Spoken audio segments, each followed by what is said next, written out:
মাঝে পেঁয়াজের গন্ধ করে দিতাম, বুঝলাম না পেঁয়াজের। ও দেখো তুমি ওটা ফিন্দা কুকিং করলা, ও জ্যাকেট ফিন্দা এইভাবে বেড়াচ্ছ নি লাগে তো পেঁয়াজের গন্ধ করে।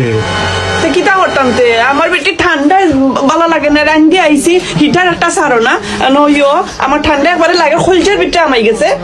হিটার তো আমি টাইমিং দিয়া তুই গেলাম, ও তো টাইমিং গো দিয়া তুই সো রান্নার সময় কিতা চাইও, যে সময় রান্নার সময় কিতা হিটার সারা থাকে নি, সময় তো তোমার হিটারও টাইম থাকে না। বুঝলাম না এই সময় দিয়া তুমি তো আমাই না অন করার সিস্টেম আছে, তুমি জানো না তে হিটার চারতে পারো না, তে আমার দোষ দেয় এখানে। না না না চারতাম পারি আর না পারি কিতা মানুষের করো গিয়া দেখি 24/7 থাকে হিটার সারা তা নিয়ে টাইমও দিয়া তুই আমি রান্না বান্দারে শোনাও তো একবারে জ্যাকেট ম্যাকেট খুলে আইতে পারতাম না, আমার অত নাই। এক কাম করো শোনা, এই পেঁয়াজের গন্ধ আমি জ্যাকেটটা খুললে হোক, আমি জ্যাকেট লইয়া তুমি ওটা লইয়া কুকিং করো, ওটা লইয়া বারে ওটা লইয়া বেড হচ্ছে ঘুমাইতে, বুঝলাম না বাংলাদেশে খাইছিল তো হইছে তোমার কাছে। এক কাম করো, আমি জ্যাকেট বেড আইলে একটা ফিনমু, কিচেনে গেলে একটা ফিনমু, ধর হারে বাথরুমে গেলে আমি একটা ফিনমু, তুমি দুয়াই আল্লাহর তোমার, তুমি 24/7 ইটারটা দিয়া সারিয়া দিয়া দাও, তুমি যেমনে কইবাই আমি অমনে চলবো, বুঝছো নি?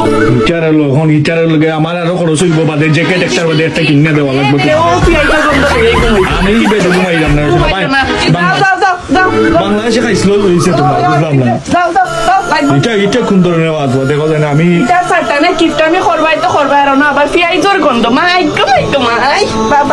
বাংলাদেশ দেখো পয়সা কিলা আর জি করা লাগে বেড করে তাই কুকিং করো, তাই হিটার সাইডা দেবো তাই কুকিং করতা আগুনের সামনে হিটার দিয়া ঘুমাও তুমি একলা, আমি এই বেডে ঘুমাইলাম না। शाबाश बेटा।